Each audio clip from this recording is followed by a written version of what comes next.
नील आते हुए बोला, मॉम, मैं अभी शादी के लिए मना नहीं कर रहा। जब शादी तो करवानी ही है तो अभी क्यों नहीं।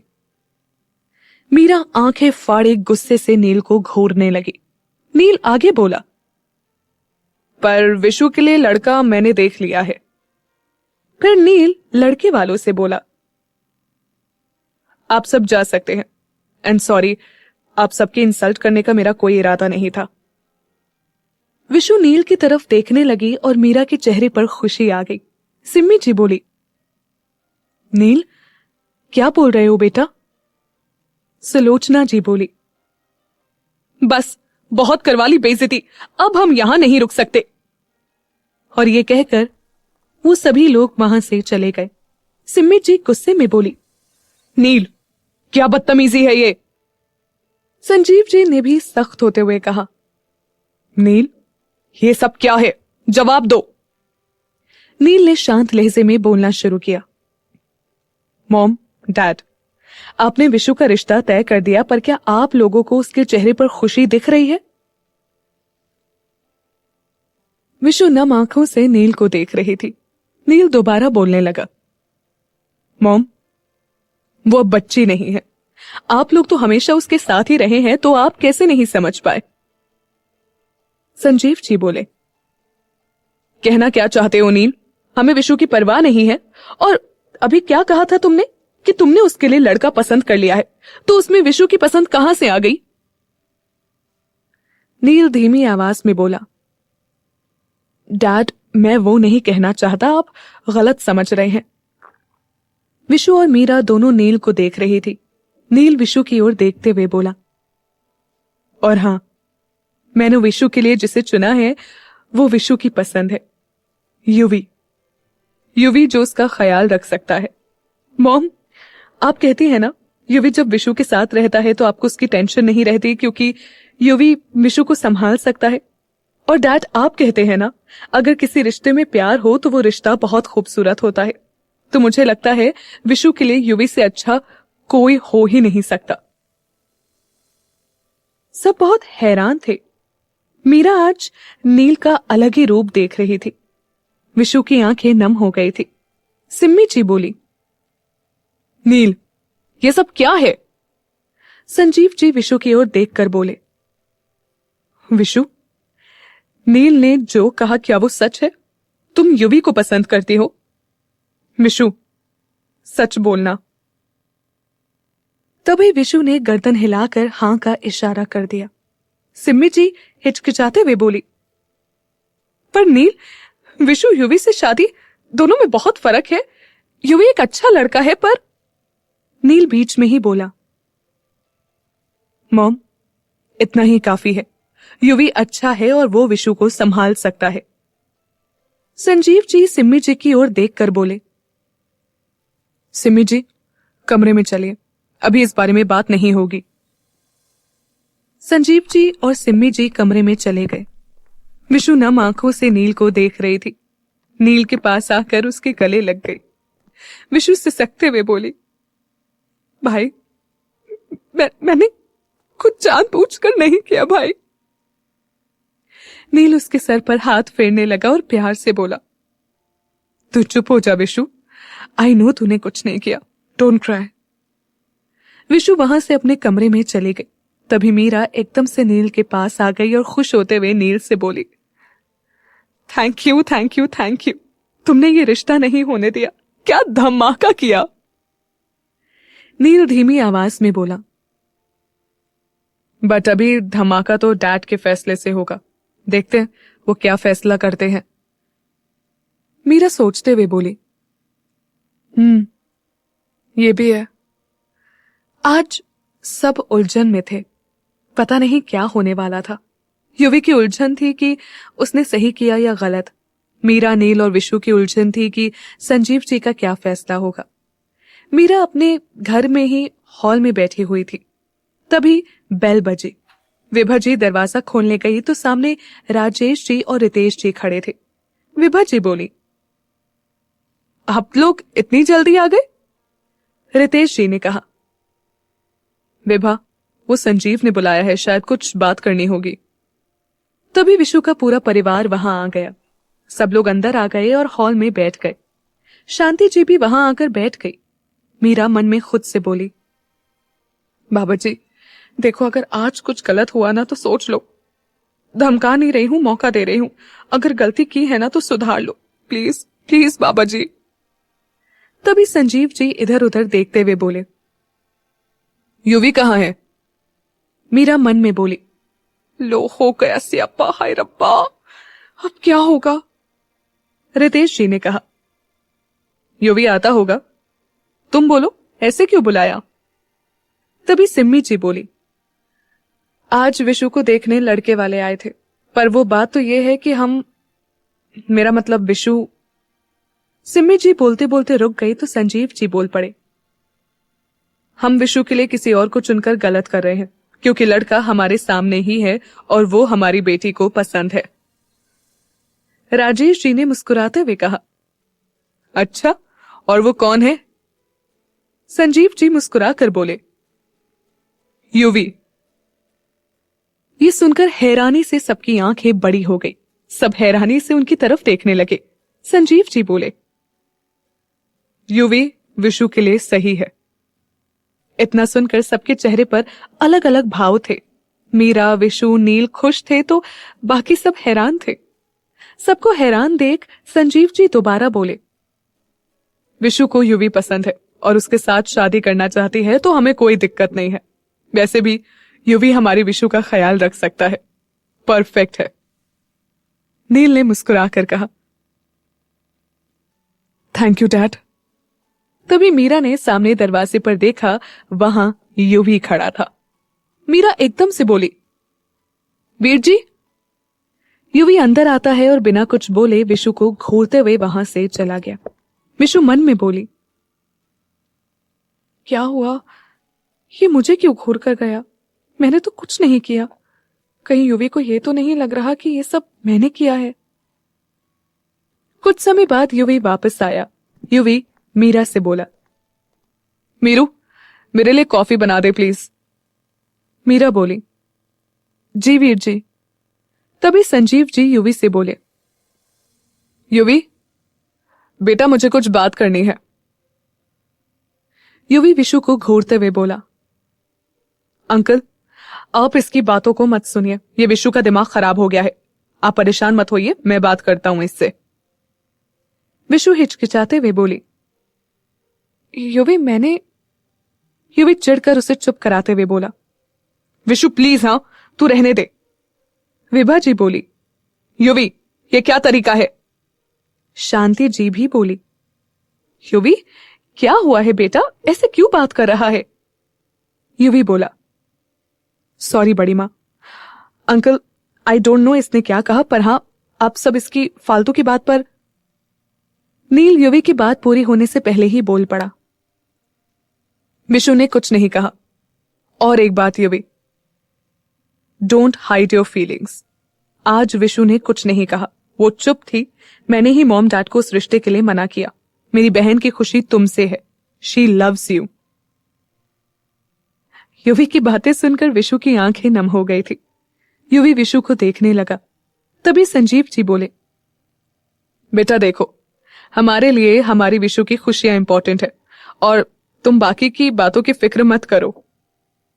सिम्मी जी जो अब तक चुप थी वो बोल पड़ी, युवी तुम्हारे मन में क्या है? कहीं ना कहीं मैं जानती हूं तुम विशु को संभाल सकते हो और उसकी पसंद भी हो, तो हमें तुम दोनों की शादी से कोई दिक्कत नहीं है। फिर सिम्मी जी बाकी सबसे बोली, आप सबकी क्या राय है?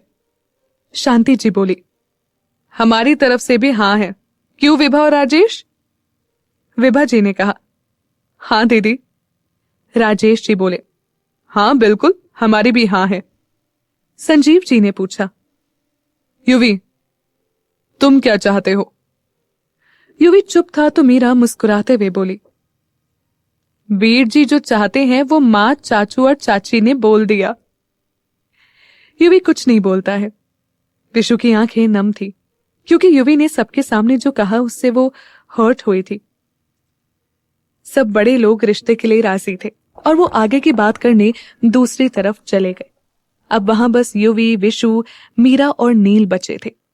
विशु धीरे से बोली, मीरू, मैं अभी आई।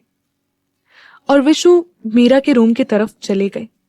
नील बोला, Yuvi, don't think too much, she loves you and you love her, only this is important. Meera भी नील की बात का सपोर्ट करते हुए बोली, हाँ वीर जी, प्यार से ज्यादा मजबूत बंधन कोई नहीं होता, और अब आपने उसे नाराज कर दिया। वीर जी जाइए, मनाइए, आप तो जानते हो ना विशु की नाराजगी। युवी बिना कुछ बोले उठा और वहां से चला गया। मीरा खुशी से कूदने लगी और खुशी से उछलते हुए बोली, ये फाइनली सब हो गया, thank you thank you thank you. Thank you कहते हुए मीरा ने एकदम से नील को हग कर लिया। अचानक से मीरा ने ऐसा किया जिससे नील की धड़कनें बढ़ गई।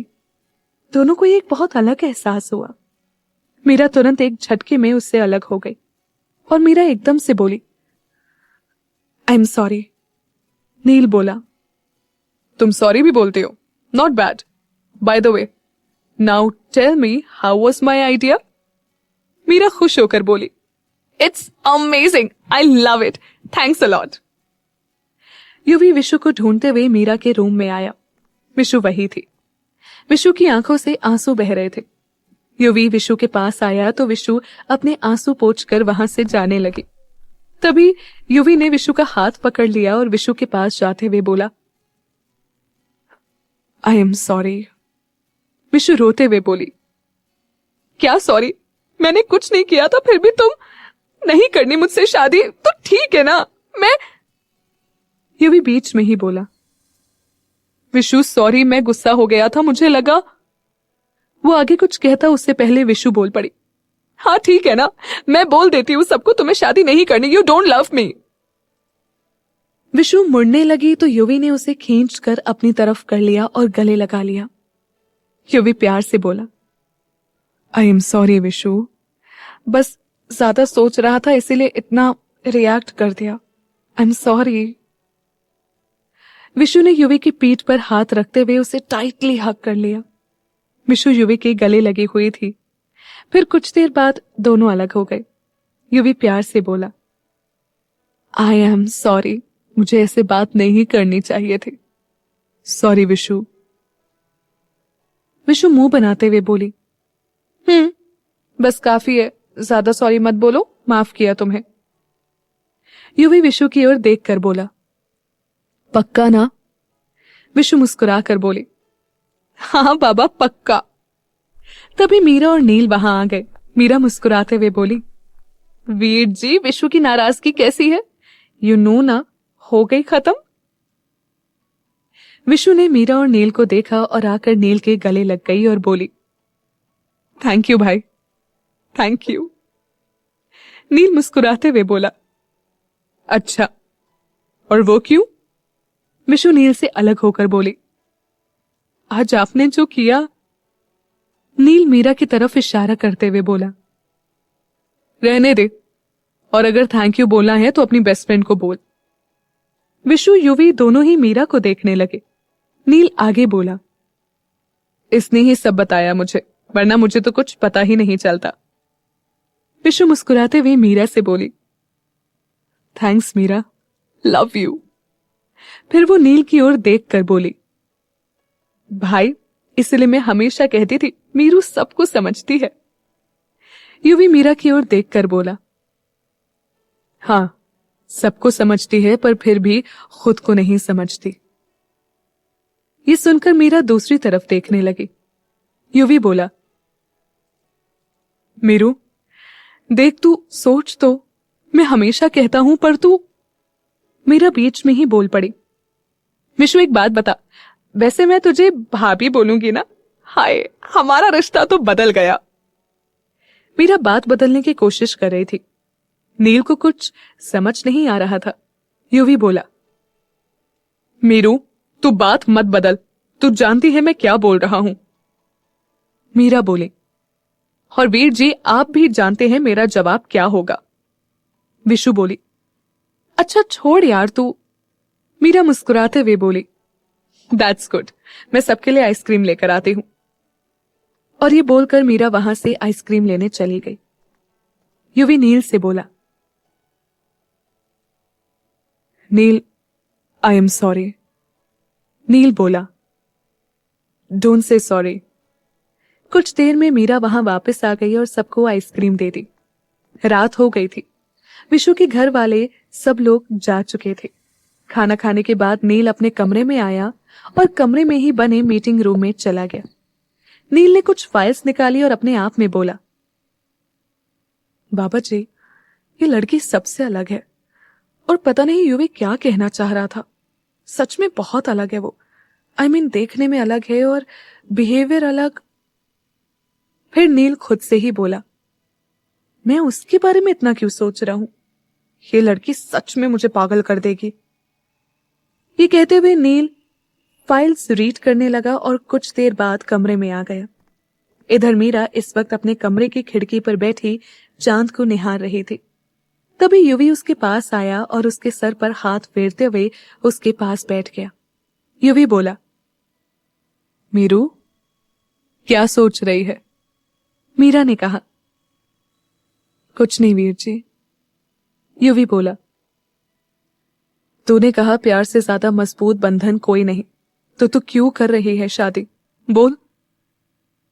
मीरा ने शांत लहजे में कहा, वीर जी, मैं किसी से भी प्यार नहीं करती और शादी तो कभी ना कभी करनी है। और पापा ने क्या नहीं किया है मेरे लिए, तो उनकी बातों को मैं कभी नहीं टाल सकती। युवी बोला, मीरू पर शरत का क्या? तू उससे प्यार नहीं करती। मीरा बोली, वीर जी ठीक है ना, उसे प्रॉब्लम नहीं है मेरे ऐसे होने से। दोस्त है वो मेरा। युवी चिढ़कर बोला, अच्छा दोस्त है? कब बात की उससे, याद है? बोल, जवाब दे। मीरा शांत लहजे से बोली, वीर जी प्लीज, आप तो समझते हो मुझे। अगर आप ऐसे करोगे तो कैसे चलेगा, बोलिए। युवी मीरा की ओर देखते हुए बोला, हाँ चल नहीं कह रहा कुछ, इसी कारण चुप था मैं। और जब भी बोला तब तूने चुप करवा दिया, याद है ना? और वो दोनों फ्लैशबैक में चले गए। रितेश जी ने एक दिन अचानक कहा कि उन्हें अपने एक बिजनेसमैन दोस्त का बेटा पसंद है मीरा के लिए। शांति जी बोली, पर मीरू। राजेश जी ने कहा, हाँ भैया, मीरू से पूछ तो लीजिए। रितेश जी मुस्कुराते हुए बोले, अरे भाई चिंता मत करो, सब मीरू की मर्जी से ही होगा। मैं अपनी प्रिंसेस की मर्जी के खिलाफ कुछ नहीं करूंगा और मैं जानता हूं वो हाँ ही कहेगी। विभा, मीरू को बुलाओ, शरद की फोटो दिखानी है। अगर वो हाँ करेगी तो कल उन सबको बुला लूंगा। मीरा सीढ़ियों से नीचे हॉल में आते हुए बोली, मैं तैयार हूं पापा। अगले दिन जब युवी दिल्ली से मीटिंग के बाद वापस आया तो विभा जी और शांति जी उसे सारी बातें बताईं। युवी मीरा के कमरे में चला गया जहां मीरा शांत बैठी हुई किसी सोच में डूबी थी। युवी मीरा से बोला, मीरू, ये क्या सुन रहा हूं मैं? मीरा खुशी से उछलते हुए बोली, वीर जी आप आ गए। मीरा युवी के गले लग गई। युवी ने उसे खुद से अलग किया और फिर युवी सीरियस होकर बोला, मीरू, ये क्या सुन रहा हूं मैं? तू तू शादी के लिए तैयार हो गई? क्यों? मीरा दूसरी तरफ मुड़ गई और बात बदलते हुए बोली, वीर जी आप वो सब छोड़ो, आपको तो खुश होना चाहिए कि आपकी बहन की शादी होने वाली है। युवी मीरा के पास आकर उसकी तरफ देखते हुए बोला, चुप कर मीरू, क्यों करी हाँ बोल। एक मिनट, शरद? ओह, मतलब बड़े पापा ने तुझसे कहा तो तूने हाँ कर दी, है ना? बोल मीरू। मीरा कुछ नहीं बोली, वो चुप थी। युवी अब गुस्से से बोला, मैं बात करता हूं बड़े पापा से। ये बोलकर युवी जाने लगा कि मीरा ने उसका हाथ पकड़ लिया। मीरा ने धीमी आवाज में कहा, वीर जी आप कुछ नहीं बोलेंगे पापा को। उन्होंने जबरदस्ती नहीं की, मैंने खुद हाँ किया है। और आप जानते हैं ना उन्होंने क्या कुछ नहीं किया मेरे लिए। एक तभी युवी ने मीरा के मुंह पर हाथ रख दिया और बोला, चुप कर तू और अगर बड़े पापा को पता चला तूने सिर्फ उनकी खुशी के लिए हाँ की है तो तू जानती है उन्हें कैसा लगेगा। मीरा बोली, वीर जी प्लीज, आपको मेरी कसम, आप पापा को कभी ये नहीं बताएंगे। उन्होंने बहुत किया मेरे लिए, उनके लिए इतना तो कर सकती हूं। युवी उसकी ओर देखकर बोला, मीरू तू। मीरा बीच में बोल पड़ी, वीर जी प्लीज, मेरे लिए। युवी बोला, नहीं बोलूंगा कुछ। ये सुनकर मीरा मुस्कुरा उठी। फ्लैशबैक समाप्त। मीरा बोली, सब याद है। युवी शांत हो गया और बोला, चल सो जा, काफी रात हो गई है। मीरा मुस्कुराकर बोली, ठीक है। अगली सुबह मीरा और विशु एनजीओ के लिए निकल गई। मीरा स्कूटी चला रही थी। कुछ ही देर में दोनों एनजीओ पहुंच गई और लड़कियों को डांस सिखाने लगी। जैसे ही क्लास का टाइम खत्म हुआ, सब लड़कियां मीरा से डांस करने के लिए जिद करने लगी, तो मीरा उन्हें खुश करने के लिए डांस करने लगी। एक हफ्ता इसी तरह से निकल गया। आज घर में सबने पंडित को बुलाया था। पंडित जी ने विशु और युवी की शादी की तारीख निकाली, जो मीरा की शादी के 15 दिन बाद की थी। मीरा मुंह बनाकर बोली, क्या पंडित जी, 20-25 दिन पहले ही निकाल देते। मेरी शादी से पहले वीर जी और विशु की शादी होती तो मजा ही आ जाता। शांति जी बोली, चुप कर, पता नहीं कब बड़ी होगी ये लड़की, शादी होने वाली है फिर भी नहीं सुधरती। मीरा मुस्कुराते हुए बोली, मां, बदलना जरूरी है क्या? और वैसे भी मीरा किसी के लिए नहीं बदलने वाली। इस बात पर नील की नजरें मीरा पर चले गई। राजेश जी हंसते हुए बोले, मतलब हमारी प्रिंसेस शरद को बदल देगी। ये सुनकर सब हंसने लगे और मीरा चुप हो गई। युवी, विशु और नील मीरा को देखने लगे। सिम्मी जी ने मीरा से कहा, अरे बेटा, तुझे क्या हुआ? मीरा शांत लहजे में बोली, मुझे क्या होगा आंटी जी। तभी शरद की फैमिली भी वहां आ गई और सब आपस में बातें करने लगे। नील चुपचाप मीरा और शरद को नोटिस कर रहा था। वो दोनों एक दूसरे से ज्यादा कुछ नहीं बोल रहे थे। थोड़ी देर बाद शरद वहां से चला गया। शरद बाहर आकर गाड़ी में बैठ गया और गाड़ी चलाने लगा। शरद मार्केट के पास पहुंचा ही था, तभी कोई उसकी गाड़ी के सामने आ गया। शरद गाड़ी रोककर बाहर निकला।